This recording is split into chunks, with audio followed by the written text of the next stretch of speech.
How's it going, everyone? It is I, Anime Outlet, and this is part 4 of What If Deku Had Water Breathing.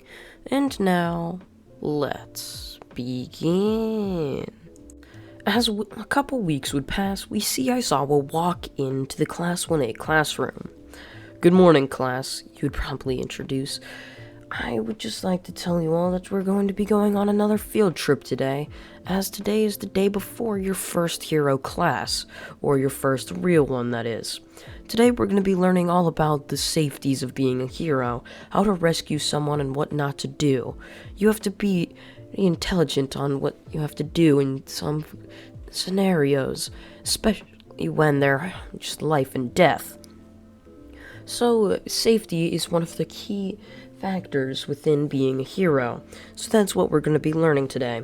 So, let's all go down, get on a bus, and we're going to be heading off to a place called the USJ. Aizawa would state, as everyone would nod there, as they would walk down with Aizawa leading them, as they would then get on a bus with Class 1B behind them, as the bus would then speed off towards the USJ. Once everyone would arrive, they would get out of the bus before staring on towards the USJ, as it was just so magnificent. It looked incredible. Many people would end up thinking to themselves, staring up highly in awe at the massive building. As they would be staring up, all of a sudden, 13 would end up appearing out of nowhere. "Good morning, classes," she would say. "Today we are going to be going into the USJ and learning hero safety. So, let's begin," she would say, walking into the USJ, looking around.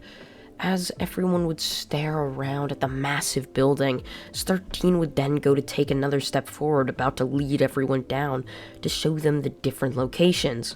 However, before they could do any of that, Izuku would end up staring on towards the middle of the room.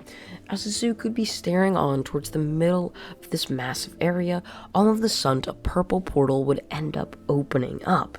As Izuku would end up seeing this, Aizawa and 13's attention would both go ejectedly right on towards that portal. "What the hell?" Aizawa would mutter under his breath, as 13 would be staring on at it too.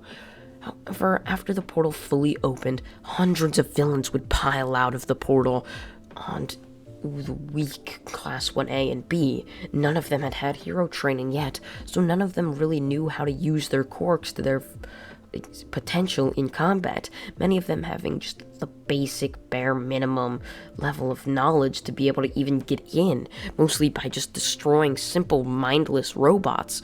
Sure, these thugs were just taken right off the street and were practically mindless themselves. However, they were still real people and had more movements. They weren't as robotic and predictable as, say, a robot. So with this, Izuku would reach down to grab onto a sword, as Izuku had started to keep it close to him and bring it every single day to school ever since the first day incident with Bakugo. So as Izuku would be holding it, all of this, and finally the portal would shut with a blue-haired person leading the back of the army. As Izuku would stare on towards him, Izuku would that this person was most likely their leader. However, before anything else would end up happening, the portal would open once again, revealing a blonde-haired boy, which Izuku would recognize fully. It, of course, was Bakugo Katsuki, who was standing there smiling with a glare on towards Izuku. What was Bakugo doing? Izuku would think. Why is he here attacking this school again? Izuku would think to himself, cracking his knuckles, going to take a step forward, grabbing onto his sword, about to pull it out of its sheath. However, Aizawa would put an arm out in front of him, as if signifying for Izuku to stop. "Izuku, stop where you're going. And we have no idea who these people are and what their quirks are. I know you're one of the more advanced students here, but still, I still have to take care of you and protect you all. Can't be having you get injured here now. That's a loss of paycheck, you know," Aizawa would say before jumping down, his scarf flaring up. as his quirk was on the ready. As he would do this, the crowd of thugs would jolt forward, going in to attack, with killer instincts activated. However, Aizawa wouldn't let this get to him, easily taking down many of them. As the combat people up that were severely lacking in combat skills would be staring on at the scene unfolding. Many of the UA students would start panicking, especially Class 1B. As Class 1A, yes, they were the stronger students, not necessarily smarter, they were the stronger students, and so they would of course have more confidence in themselves. So seeing thugs of course would scare them a little bit. However, the confidence of a hero was still slightly in them, so they would be confident that they could take some of these guys down at least. They would also being trained not to basically look too scared. It was just a random lesson that happened yesterday or the day before, saying if there was ever a villain attack, not to look scared, as that could up the villain you're facing's confidence, which could be a good thing if they gotten cocky, or if they have a higher confidence, they might just be able to you easier. It's a strange factor, really. As this would be happening, Izuku would shake off Aizawa's words before grabbing down his sword and pulling it out of its sheath. As the rest of the class would stare towards him, Izuku would stare on back towards them as well. "What are you guys doing just standing there? Our teacher needs our help," Izuku would say, before jumping down there, his cloak fluttering in the wind. As Shinobu would do the same, getting out her sword, jumping down there as well. As her sword being laced with poison already, Shinobu would land, striking any of the villains around her with a simple flick of the wrist, her wrist fluttering like a butterfly's wing, dancing throughout everyone. She would continue moving so quickly, just such soft grace, touching the ground before jumping again, as her sword fluttered in the wind, striking simply a simple single cut on some people, which would be enough, injecting poison. It wasn't a lethal dose, but it was a dose to put them into a coma for at least a week. So as many of the people getting struck by this would wonder what this girl was doing, as that cut didn't affect them. But after a couple of seconds, many of them would drop to their knees, holding the place where they got cut, as just substance would spread throughout their arm, indicating the poison was spreading throughout their body, causing immense pain and agony throughout these villains. As Shinobu would end up doing this, she would end up taking down a good portion of those villains, as Izuku would get down there as well, with his sword in hand. Before jumping up, he would yell first form water surface slash, slashing the surface, causing a wave of villains to be taken down. Before Izuku would then raise his hands up into the air, jumping, saying second form, water wheel, spinning rapidly, he would cut down another large group of villains. As Izuku would stop, he would face the now downed army of villains, still staring up at his class that had still remained up there. As Izuku and Shinobu walk over towards Aizawa, Aizawa would glare at them before yelling at them that they should have stayed up there, as it wasn't safe. However, before Aizawa could even finish that sentence, he would be punched in the face by a massive purple bird monster. Good. The Nomu's taking care of it. Alright, Shigaraki. Go get the girl. I'll take out the green-haired one, Bakugo would say, jumping at Izuku, diving towards him with explosions flaring in his hands. As he would slam explosions down into Izuku would dodge this easily. "When will you learn, Bakugo? Your simple explosion tactics aren't going to be enough to take me down," Izuku would explain.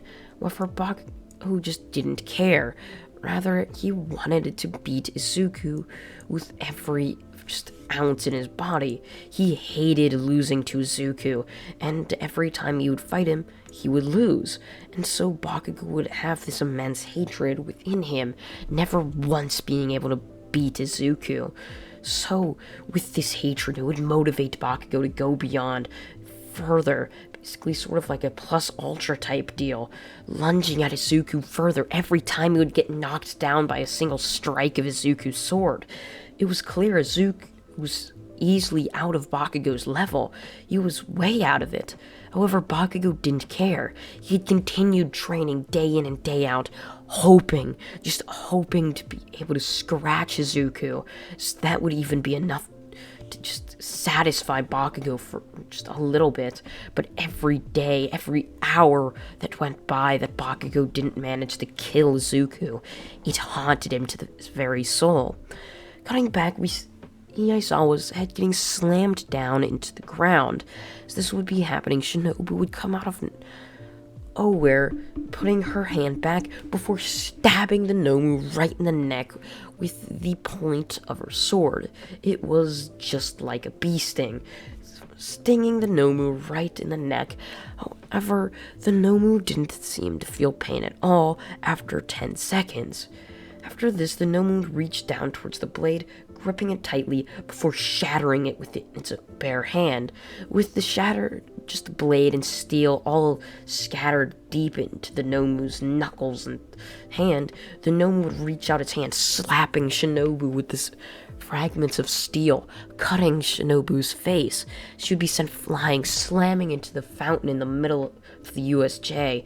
Izuku, hearing this, would look back, causing his attention to be turned, as Bakugo would smile, getting deeper down, lunging at Izuku, sending explosions right into Izuku's back, sending him flying into the same fountain as well.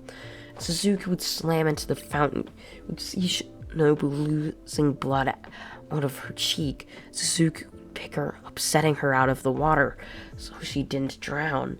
As Izuku would see, both Bakugo and the Nomu were quickly approaching. As Shigaraki had remained oddly just absent from this whole ordeal, Izuku would stare on, losing attention once again. He would see that Shigaraki was busy with the fight against Todoroki. As this would be happening, Izuku would stare down towards Shinobu, who's starting to wake up after being slapped so hard by the Nomu. As Izuku would stare down towards Shinobu, she would finally get up, holding her head in pain, wondering what had just happened. However, before much longer, the Nomu and Bakugo arrived. As Bakugo would jump down, however, he would be pushed aside by the Nomu, punching Izuku right across the face. However, Izuku didn't budge. He was now angry, as Izuku and Shinobu had been friends for quite a while now, and Izuku felt like he had just a duty to protect her. And so when he didn't, it made him angry. He felt like he failed himself. This would cause Izuku to grip his hands, gripping his sword.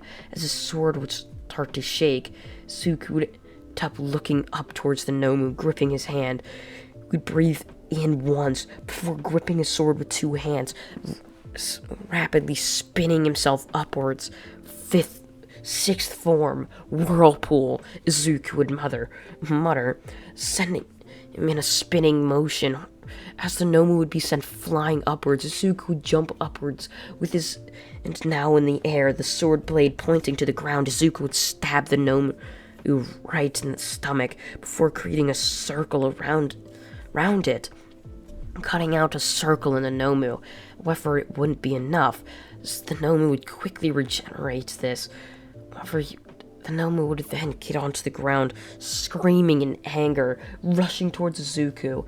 However, Bakugo would put up a hand, signifying for him to stop. "It's alright, Nomu. I've got this one," Bakugo would say, walking towards the weakened Izuku. However, Izuku still wasn't weak enough for Bakugo to beat him. As Bakugo would end up walking towards him, a hand would be placed on his shoulder. "Let's go. I heard from that just half-haired kid. Heroes are on their way, and I think All Might's coming too. I suggest we leave now, Bakugo." "Damn it," Bakugo would mutter, leaving. "Nomu, kill those two, please," Bakugo would say, as the Nomu would then run over towards Izuku, slamming its fist into Izuku, sending him flying back into the fountain. As his head would slam against the wall, Izuku would stare up towards the Nomu. As the Nomu's fist would raise up, her Shinobu would be standing right in front of him with her sword up in the air. She would slash down onto the Nomu's neck once again, stinging it like a bee. However, it would do nothing, so the Nomu's fist came and slammed down into Shinobu's stomach, sending her flying down, slamming into Izuku as well. Izuku and Shinobu both on top of the fountain ruins. The Nomu stood right over them, ready to attack. And that is where part 4 of What If Deku Had Water Breathing comes to an end. I hope you all did enjoy it, and if you did, please consider subscribing, as it really does help this channel out, and you can even be notified when the other parts of the series do end up coming out. I thank you all for watching once again, and goodbye.